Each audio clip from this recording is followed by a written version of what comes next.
আসসালামু আলাইকুম প্রিয় দর্শক, আজকে জুলাইয়ের 2 তারিখ 2026 সালের জুলাইয়ের 2 তারিখ।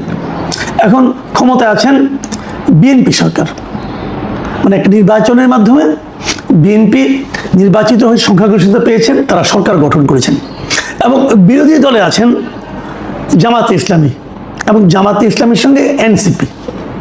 ঠিক 1 বছর আগে 2025 সালের জুলাই মাসের শুরু, তখন এই দেশের রাষ্ট্র ক্ষমতায় ছিলেন, সরকারে ছিলেন ডক্টর ইউনূসের নেতৃত্বে অন্তর্বর্তীকালীন সরকার।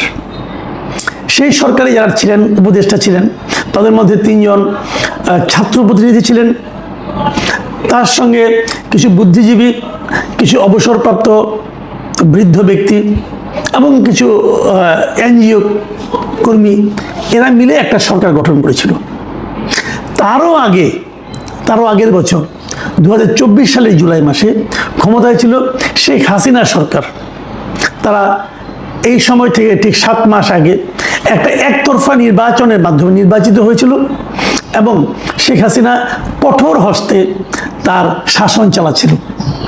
এই জুলাইয়ের শুরুতে, মানে 2024 জুলাইয়ের 2 তারিখে যদি আমি ধরি, 2 তারিখ পর্যন্ত কিন্তু বৈষম্য বিরোধী ছাত্র আন্দোলনের এখন যারা নেতা, এনসিপির নেতা, তাদের নেতৃত্বে অথবা তারা সামনে ছিল এমন একটা আন্দোলন যেটা আমরা পরবর্তী সময় দেখতে পেয়েছিলাম। ঠিক এর 1 মাসের মধ্যে সেই আন্দোলন তখনও তেমন দানা বেঁধে ওঠেনি। বরঞ্চ এই 2 তারিখে আমরা একটা জিনিস দেখেছি, সেটা হলো যে বিশ্ববিদ্যালয়ের শিক্ষকদের পেনশন নিয়ে একটা আন্দোলন ছিল। তাদেরকে সরকার, ওই সময় আওয়ামী লীগ সরকার, একটা পেনশন স্কিমে ঢুকিয়েছিল। তারা সেই স্কিমে ঢুকতে চায়নি বলে তারা আন্দোলন করছিল এবং বিশ্ববিদ্যালয়ে তারা কর্মবিরতি পালন করছিল, বিশ্ববিদ্যালয়ের শিক্ষকরা। এবং বলা বাহুল্য, সেই শিক্ষকদের সিংহভাগ, মানে 98% ছিল সরকারি দল, তৎকালীন সরকারি দল আওয়ামী লীগের অনুগত। মানে আওয়ামী লীগের অনুগত বিশ্ববিদ্যালয়ের শিক্ষকরাই কিন্তু সরকারের বিরুদ্ধে আন্দোলন করছিল যে তারা, সরকার তাদের জন্য যে পেনশন স্কিম চালু করেছে, তারা সেই পেনশন স্কিম বাতিল চেয়েছিল এবং বাতিল চেয়ে তারা আন্দোলন করছিল 2 তারিখ পর্যন্ত। তখনও পর্যন্ত এই ছাত্রদের দেখা যায়নি। কিন্তু আমরা যে আন্দোলনটা হয়েছিল পরবর্তী 1 মাসে, মানে জুলাই থেকে শুরু করে অগাস্টের 5 তারিখ পর্যন্ত, 5 তারিখে সরকারের পতন হয়, এটাকে আমরা জুলাই আন্দোলন বলি, কেউ জুলাই বিপ্লব বলে, কেউ জুলাই আন্দোলন বলে। এই আন্দোলনের মূল যে বক্তব্যটা ছিল, সে হলো তারা বৈষম্য বিরোধী আন্দোলন করেছিল। মানে সরকারি চাকরিতে মুক্তিযোদ্ধার নাতি, সন্তান, এদের জন্য যে কোটা ছিল, সেই কোটাটা বাতিলের দাবিতে এই আন্দোলনটা চলছিল। খেয়াল করবেন, তো এই ছিল আন্দোলন। তারপরে সেটা প্রথমে 9 দফা, পরে সেটা 1 দফার আন্দোলনে পরিণত হয়েছিল যে হাসিনা সরকারের পতন চাই। এইভাবে আন্দোলনটা অগ্রসর হয়েছিল এবং হাসিনা সরকারের পতন হয়েছিল। 2024 অগাস্টে পতন হলো, জুলাই থেকে শুরু হয়ে আন্দোলন 2024। 2025 জুলাই আমরা কি দেখলাম? অন্তর্বর্তীকালীন সরকার চালাচ্ছে এবং তারা মোটামুটি বিতর্কের মধ্যে পড়ে গেছে। তাদের নিয়ে আলোচনা হচ্ছে, তাদের দুর্নীতি নিয়ে কথা হচ্ছে এবং তারা দেশটা চালাতে পারছে না এরকম নিয়ে কথা হচ্ছে। বলা হচ্ছে তারা সংস্কারের নামে কালক্ষেপণ করছে, এরকম কথাবার্তা ওই সময় হয়েছে। এবং তখন সরকারের দিক থেকে একটা ঘোষণা এসেছিল যে নির্বাচনের একটা সম্ভাব্য ডেট তারা দিয়েছিল। ডেট ঠিক নয়, একটা সময়কাল ঘোষণা করেছিল যে হয় সেটা 2026 ফেব্রুয়ারিতে হবে অথবা এপ্রিলে হবে, এরকম একটা এর মধ্যে নির্বাচন কমিশন নির্বাচনের প্রস্তুতি নিয়ে কাজ করছিল। আর এবার 2026 জুলাই মাসে এসে আমরা দেখছি বিরোধী দল, মানে জামায়াতে ইসলাম, তারা সরকারি দলের বিরুদ্ধে অভিযোগ তুলছে যে তারা জুলাই আন্দোলনের, জুলাইয়ের যে ঐতিহাসিক অভ্যুত্থান, সেই অভ্যুত্থানের 2য় বার্ষিকী পালনে যথেষ্ট কর্মসূচি নেয়নি। এই অভিযোগ জামায়াত এখন করছে।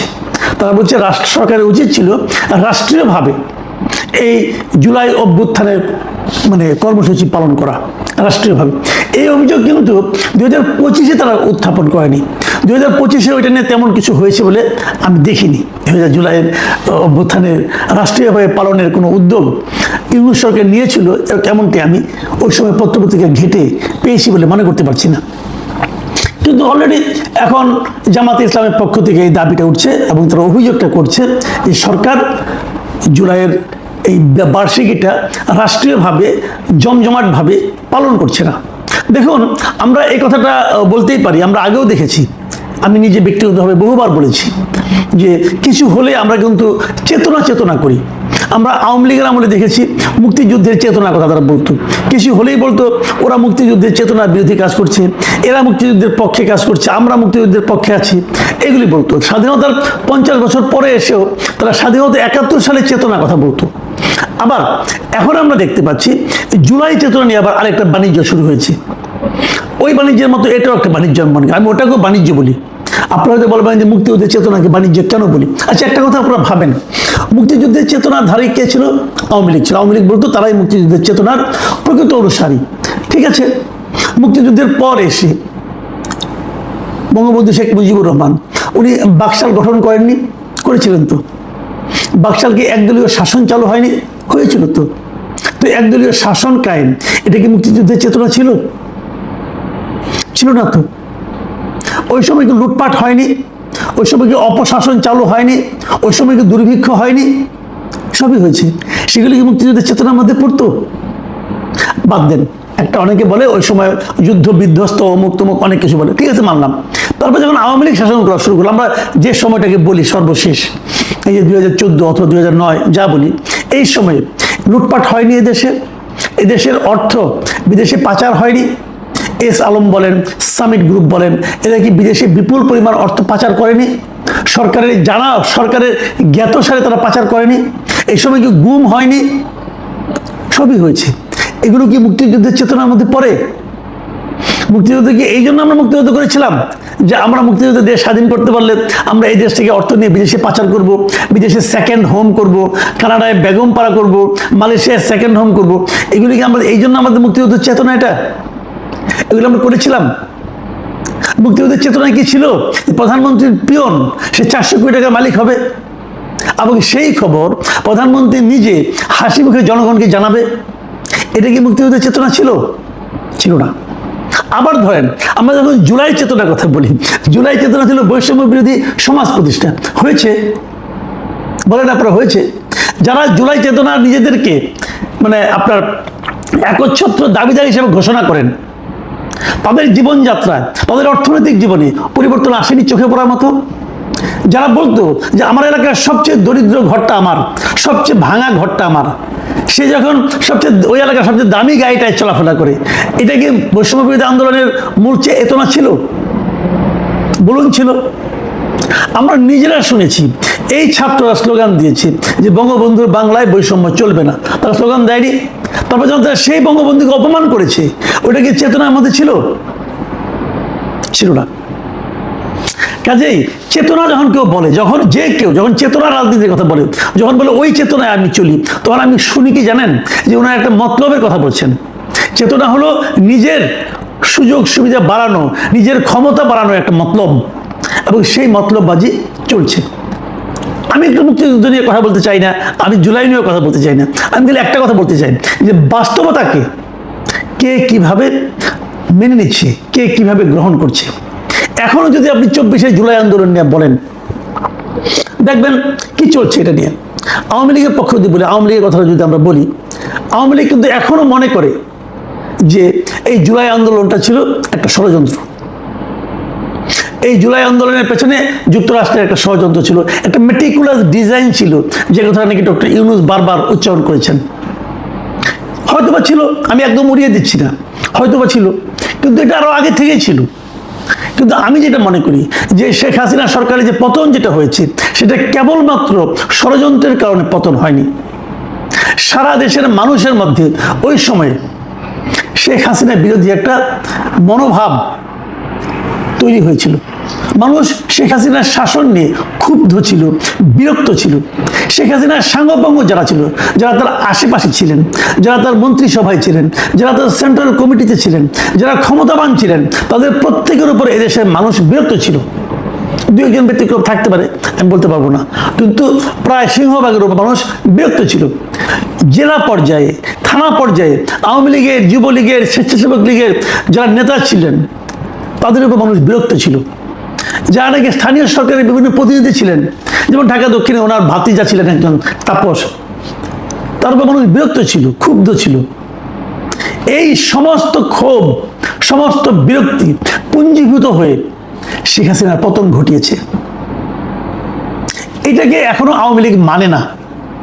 আওয়ামী লীগ মনে করে তারা খুব জনপ্রিয় একটা সরকার ছিল এবং তাদেরকে ষড়যন্ত্র করে ফেলে দেওয়া হয়েছে। আমি মনে করি যে আওয়ামী লীগ যতদিন বাস্তবতাকে স্বীকার না করবে, ততই আওয়ামী লীগের ফিরে আসাটা বিলম্বিত হবে। আওয়ামী লীগকে প্রথমত মানতে হবে যে ওই সময়ে তারা খারাপ কাজ করেছিল। আওয়ামী লীগকে মানতে হবে ওই সময় তাদের কর্মকাণ্ডে মানুষ তাদের উপর বিরক্ত হয়েছিল, ক্ষুব্ধ হয়েছিল। এটা যদি আওয়ামী লীগ মানে, তাহলে আমি বলবো তাদের আত্ম উপলব্ধি হবে এবং আত্ম উপলব্ধি থেকে আত্মসমালোচনা, আত্মবিশ্লেষণের মাধ্যমে তারা ঠিক পথে আসতে পারবে। আপনারা হয়তো বলবেন, কোথায়, এখন তো অনেকে আওয়ামী লীগের কথা বলে, অনেকে তো বলে আওয়ামী লীগ ভালো ছিল না। এটা কিন্তু তারা তুলনা করে। আমাদের বর্তমানে এখন যে সরকার আছে অথবা ডক্টর ইউনূস সরকার যা করেছে, সেটা হয়তো আওয়ামী লীগের চেয়েও কোনো কোনো জায়গায় খারাপ ছিল। এবং এই কোনো কোনো জায়গায় খারাপ দিয়ে কিন্তু আপনি সামগ্রিক শাসনটাকে তুলনা করতে পারবেন না। সামগ্রিকভাবে আওয়ামী লীগ কেমন ছিল সেটাই কিন্তু সব মানুষ একবারে কিন্তু ভেবেছে। এখন এর দ্বিতীয় পার্টটা আমি বলি, যারা জুলাই আন্দোলনে নিজেদেরকে সিপাহসালা ভাবছেন, যারা ভাবছেন তারাই জুলাই আন্দোলনের মাস্টার মাইন্ড, যারা ভাবছেন তারাই একমাত্র জুলাই আন্দোলন সফল করেছেন, তাদেরও যে সমস্যাটা আছে সেটাও তাদেরকে বুঝতে হবে। দেখেন, জুলাই আন্দোলনের 2 বছরের মাথায় এরই মধ্যে কিন্তু এই জুলাই যোদ্ধা, জুলাই আন্দোলন, জুলাই শহীদ, এই যে শব্দগুলো না, এই জুলাই শব্দটা অনেকের কাছে একটা গালিতে পরিণত হয়েছে। নিজেদেরকে জুলাই বলে মানে পরিচয় দিতে অনেকে এখন জানি দ্বিধা করেন, ভয় পান, আর মানুষ তাদেরকে ট্রল করে। কেন করে? এই কারণে যে প্রত্যাশা নিয়ে জুলাই সংগঠিত হয়েছিল, যে প্রত্যাশা নিয়ে আগস্ট আন্দোলন সংগঠিত হয়েছিল, সেই প্রত্যাশা যদি 1% বাস্তবায়িত না হয়, অন্ততপক্ষে যারা এটা নিয়ে বড় বড় কথা বলেছিল, যদি তাদের জীবনযাপনে তার 1% বাস্তবায়ন দেখা না যায়, তাহলে মানুষ ক্ষুব্ধ হবে। এটাই স্বাভাবিক।